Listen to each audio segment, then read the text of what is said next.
বন্ধুরা, সমস্ত বাধা এবং ঋণ কাটিয়ে উঠতে ভক্তি সহকারে প্রতিদিন ঋণ বিমোচন গণেশ স্তোত্রটি পাঠ করতে পারেন। প্রথমে গণেশের ধ্যান করতে হবে। ধ্যান মন্ত্রটি হলো সিন্ধুরবর্ণং দ্বিভুজং গণেশং লম্বোদরং পদ্মদলে নিবিষ্টং ব্রহ্মাদিদেবৈ পরিসেবমানং সিন্ধুরূতং তং প্রণমামি দেবম।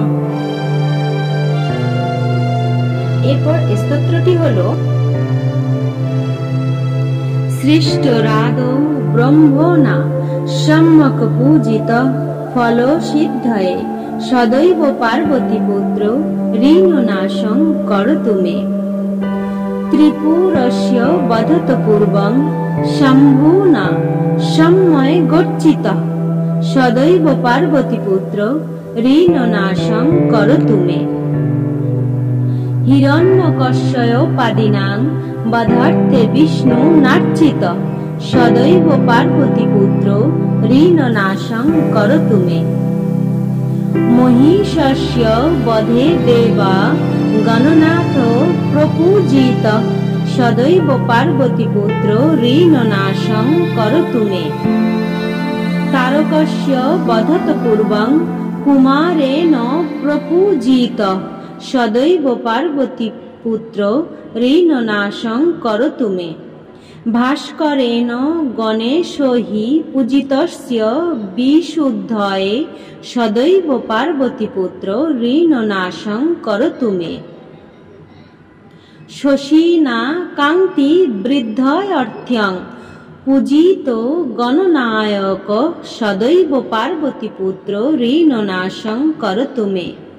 পালনায় চ তপসাং বিশ্বামিত্রেণ পূজিত সদৈব পার্বতী পুত্র ঋণনাশং করতু মে। ফলশ্রুতি ইদং তু ঋণহরং স্তোত্রং তীব্রদারিদ্র্য নাশনম একবারং পঠে নিত্যং বর্ষমেকং সমাহিতঃ। দারিদ্র্যং দারুণং ত্যক্ত্বা কুবের সমতাং ব্রজেত পাঠং তো অয়ং মহামন্ত্র ষার্থ পঞ্চদশাক্ষরঃ।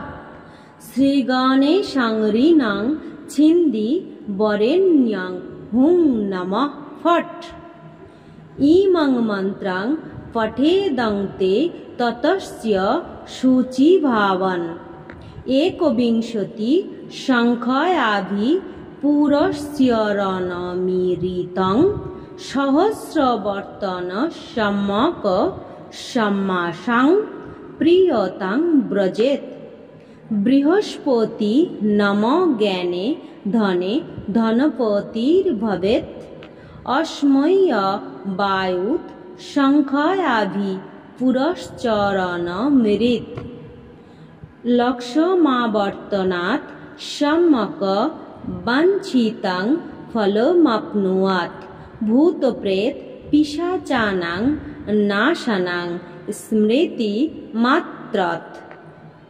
ইতি শ্রীকৃষ্ণয়ামল তন্ত্রে উমামহেশ্বর সংবাদে ঋণহর্ত্রী গণেশ স্তোত্রং সম্পূর্ণম।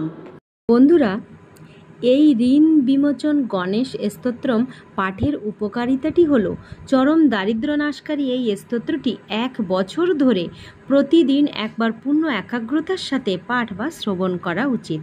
দারিদ্র ও দুঃখ কষ্টকে পেছনে ফেলে কেউ কুবেরের সমতুল্য ধনীও হতে পারে এই স্তোত্রটি পাঠ করলে।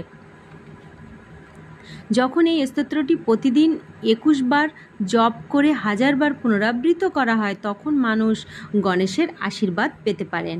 যখন এটি 10,000 বার পুনরাবৃত্ত হয় তখন একজন ব্যক্তি সম্পদ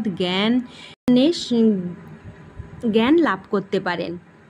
যখন এটি 1,00,000 বার পুনরাবৃত্ত করা হয় তখন কেউ সম্পদ এবং জ্ঞান ছাড়াও ভূত, আত্মা বা অন্য কোনো অতিপ্রাকৃতিক সত্তা থেকে সুরক্ষা পাবেন।